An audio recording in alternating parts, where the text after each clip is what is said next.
జ్ఞానముతో మాట్లాడేదన్.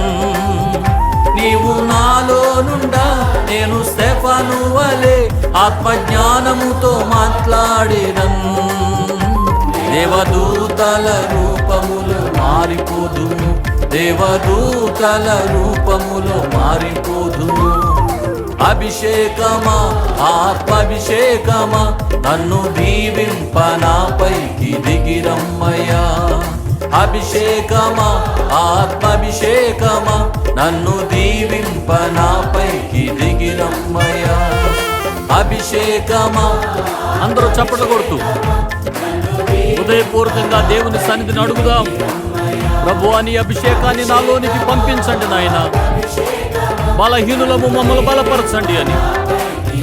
ఎవరు బలహీనులుగా ఉన్నారో